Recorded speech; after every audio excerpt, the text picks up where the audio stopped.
See, the thing is, right? I feel like the Bengals have always been willing to listen to a trade offer because at the end of the day, even last year when we had no interest in trading T, if someone had called us up and said something ridiculously crazy like, "Hey, listen, we'll give you 6 first-round picks for T. Higgins," they would have listened to it. Like, I don't think that, they were not willing to listen. They weren't willing to listen to a realistic trade offer before, but they were still willing to listen to something. Now, obviously, they're willing to listen to more because of the fact that, yeah, he requested the trade and they haven't worked on a long-term contract since last March.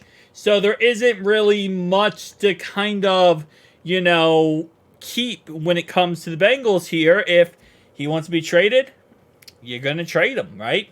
So let's talk about this because at the end of the day, there's been some offers thrown out there, and I think we have to keep in mind, and I'm not saying this because of me personally. My opinion is I love T, right? I never want to see T leave the Bengals no matter what. I'm going to be very biased because he's my favorite player on the Cincinnati Bengals. He always has been.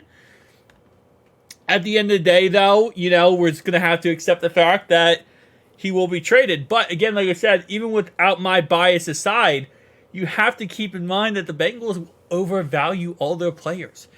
They're not going to take a second-round pick for T. Higgins. They're not going to take a third-round pick. These are offers that have been thrown out there by reliable, quote, reliable sources in the NFL world. There has been a lot of reports that the Bengals might take a second-round pick. Oh, Bleacher Report. What do you think the Bengals would give up? Or who do you think? What do you think the Bengals would get from for T. Higgins? I don't know if it's in this article, but there's it might not be this article actually. Kind of destroy my point there. But there's an article that said that the Patriots are going to trade a day 2 pick for T. Higgins. Yeah, a day 2 pick. I don't think in any way possible the Bengals would take that. But anyway, though, so this is ESPN's Jeremy Fowler who said he wants out. He has made the trade request. I talked to a few teams who are interested and believe the Bengals are at least willing to listen. That's a little softer than they might have been a year ago, where they definitely were not trading him. So teams are going to try to pry him out. New England's been high-end shopping for a receiver help. Perhaps they try to give up a day 2 pick to get T. Higgins. So here exactly what I was talking about. Thank you, ESPN. Sorry, Bleacher Report. You actually were not trash in this article. It was ESPN that was trash. If any team, a day 2 pick, by the way, is a second-round pick. It's a second or third-round pick. If any team offers a second or third-round pick to the Bengals for T. Higgins, they're going to hang up that phone and never call back. Okay? Because there's I'm going to be as realistic as possible, right? And this is without my biasy aside. There is no way on any event out there that we do not get at least a first for him. Period. It's a first round pick, period. That's the talking. Now, I think they're going to overvalue him and they're going to ask for way more than that. But I think it's a first round pick. If, like, for example, I don't know, a team anywhere, let's say, I don't want to say the Vikings, but let's say the Broncos for some reason, not the Broncos. Let's say a team from, like, pick 10 to pick 20 offered their pick, like, first round pick, that could get it done, depending on how much the Bengals are valuing T. Higgins and where they feel like they're at. But again, like I said, even then, it would be very tough because the Bengals are not going to trade him unless they feel like they 1,000% are winning. So let's go ahead and break this down. So this is overthecap.com, and this is their trade calculator. So let's say the Patriots were to trade us the 3rd overall pick for T. Higgins. It says right here, the Patriots are the winning team of this trade because they value the third overall pick as a 15.7 thousand. Oh, sorry, million. Not this. My bad. Wait, hang on. Why did they not? That's interesting. Okay, so they value the picks, right, as points. They value the APY here.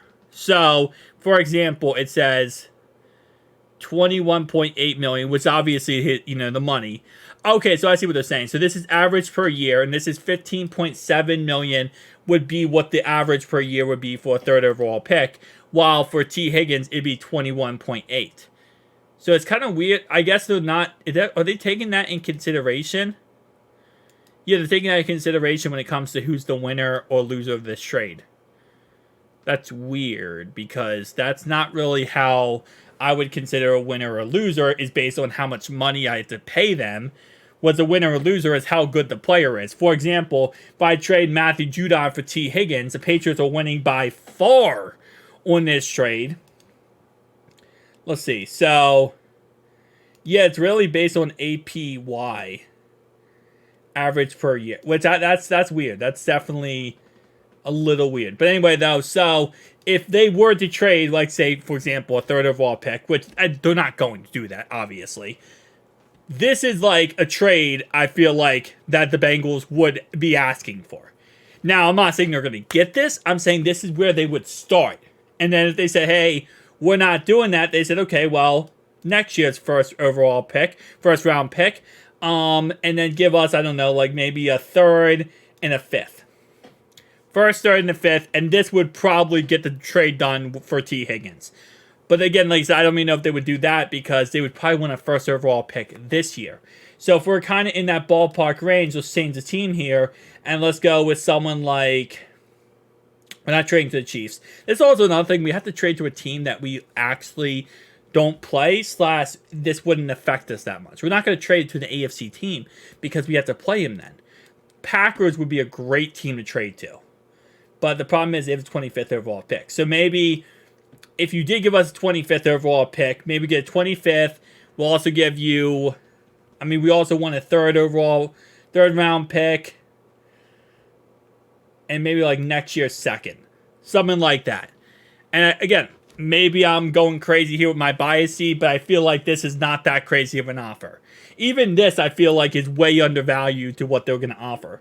What they're going to value him as. Like, if I'm being honest, how I think the Bengals would ask for this trade... this is what I think they would ask for. That. At least. That's like my bare minimum. Is what I think the Bengals would ask for. They might ask for more than that. But I think that's the bare minimum. But I think if the Packers were to offer... maybe not the Packers. Let's go with... let's see, what other team would actually try to get him? The Commanders could be a team that we actually would trade with, I feel like. We're not going to give a second overall pick. That's just not going to happen. They want a quarterback. They're not going to do that. They might give us a second round this year, a first of next year, and maybe a third. And maybe like a... it might be like something like this, right? 7th, and then we give them a 7th. So we switch 7ths. So pretty much we give T, we give a 7th, they switch 7ths with us, and we get a second, a first, and a third. That could be something that could end up getting done. But again, a day 2 pick is freaking ridiculous. That's not going to happen in a million years. Tell me down below your thoughts, opinions, guys. I'll see you guys in the next one. Peace.